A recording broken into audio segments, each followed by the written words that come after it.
Okay guys, so I'm doing a bunch of videos today and I thought, oh, why not do a flea market finds video? I haven't done one in a while and I've only picked up a few things really in a long time. Things have been a little tight, so I haven't done a whole lot of budget shopping, or I've been doing a lot of budget shopping, but only for stuff that we absolutely need. But I was at a flea market, oh gosh, over the winter time sometime, and I picked up a couple axes, but I picked up one not too long ago and one a while ago. And the one that I picked up a while ago was just a head. I mean, it had an old handle on it, but the handle was shot. And it's going to make me a nice carving axe. It's kind of a heavy duty carving axe, about as big as I would ever get for a carving axe. But it was a W.M. Beatty broad axe, which I redid. I bought a new handle from the hardware store and made sure the grain was right on it, and it's already been sharpened, and I put the handle on it, and then I didn't like the way it felt in my hands. It was too thick and heavy and stuff, and it's the same length handle as what's on my Husqvarna carpenter's axe. So I basically just reshaped this handle to match that axe handle, because I like the feel of that axe handle.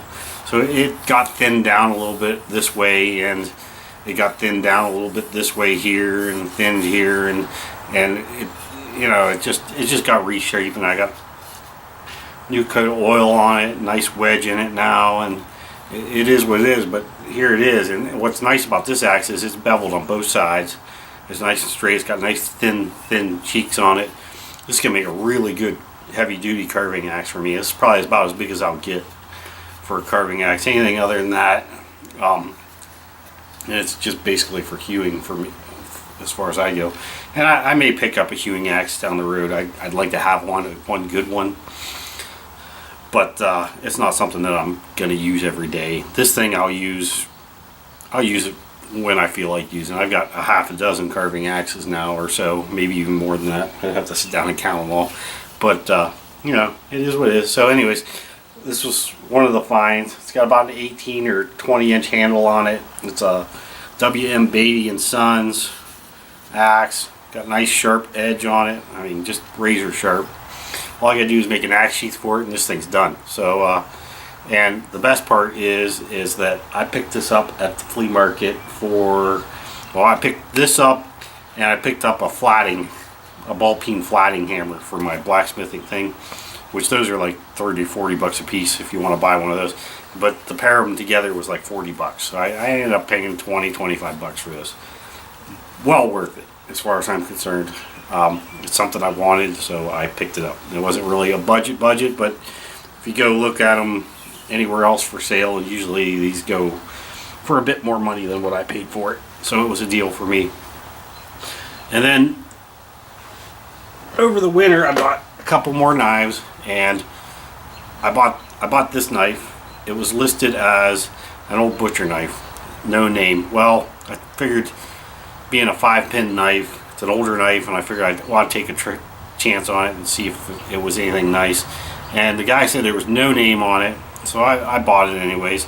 And then I was sitting out on the porch looking at it, and if the light hits it just the right way, you guys won't be able to see it, but if it hits it just the right way, it says Green River Knives on it, and it's got the little triangle emblem thing that they put on their knives and the whole 9 yards. So I was real happy about that. So this is like probably a $40 knife, and I think I paid $9 for it or something. Just one to add to the collection. I probably make a sheath up for it, use it occasionally here and there. You know, it just is what it is. And then the second knife I bought was another old Ontario Knife Company knife, and it was a 6-pin knife, and I picked it up. I've got one just like it already, and I just love it. They're absolutely nice for doing all the little tasks that you do with this. You know, you could even use this as a carver too. I mean, it's just a really nice knife, and it's old, and it just went into the collection. So I'll clean this up. I have not done anything to either one of those knives. They'll both get cleaned up. Handles will get sanded and recoated with oil, and probably make a sheath for them, and I'll put them in the collection. Actually, might have to start selling off some of the collection because it's getting to be too big. But I'm kind of trying to concentrate now on the old butcher knives with the 5 and 6 and 6 pins to them and stuff like that. So, and then last weekend I was at a flea market and didn't see anything I really wanted at all. And then I was looking at a table and I came across an old axe. It was laying on a table just like this. It had a little bit of black tape around the handle because there's a little split in the handle, but it doesn't seem to concern me too much. It's barely a split, so I took the black tape off and I sanded the handle down and recoated it with oil, and I've been using it. If it breaks, I'll replace it, but until then it's going to stay the way it is. But anyways, I saw it sitting on a table like this, and I was looking at it, I was thinking, oh, it's another one of them old Chinese axes, because I've been seeing a lot of them at flea markets lately. And I kind of pushed it out a little bit, sort of looked at it, and I saw the blue paint on it, and I thought, oh, it's definitely made in China. And I was about ready to close the sheath and walk away, and I decided, well, I'll look a little closer. And I flipped it up a little bit more like this, and I looked at it and it says SAW on it. And I was thinking, holy smokes, you know, 'cause you don't run into those at the flea markets very much. So I got to looking it over, and the handle was loose in it. So I, you know, ended up having the handle needed tightened, so I knew that.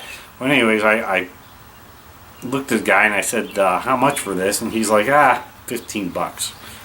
So of course I paid him for it, and it's a little 1 1/4 pound. It doesn't have the 1 1/4 on it. I don't know that Wetterlings did that. Holtz Brooks did it, and Grant Forest Brooks did it, but I don't know that Wetterlings did a whole lot of that. But definitely SAW, Sweden, you know, the whole 9 yards on the one side. You guys probably, I don't know if you can read that or not.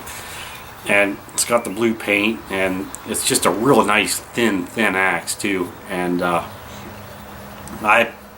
Kate brought it home, sharpened it up, took the handle off, reshaped the handle a little bit, re-wedged it, and I've been just using it off and on for the last couple weeks. I mean, it's just a cute little axe to work with. It's a nice little carver, actually. It's just another one to use, and it's a Sweden axe, and I'm not going to pass it up for $15. But yeah, heck of a find. So, you know, so that was it for the garage sale finds lately. I picked up a couple of wool blankets over the winter that were cheap. I'm going to go ahead and do a video on a wool blanket video, actually, on those. But you know, and then that's it. So I just wanted to show off some of this stuff.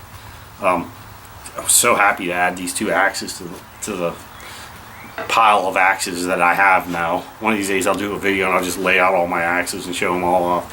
But I just wanted to show you those couple axes and a couple knives I found, and that was about it for lately. Yeah, I've been kind of watching what I buy, so these videos have been kind of fewer and far between. But I just want to say thank you, like, share, and if you like the video, subscribe, and comments. I like the comments, so you know, thank you.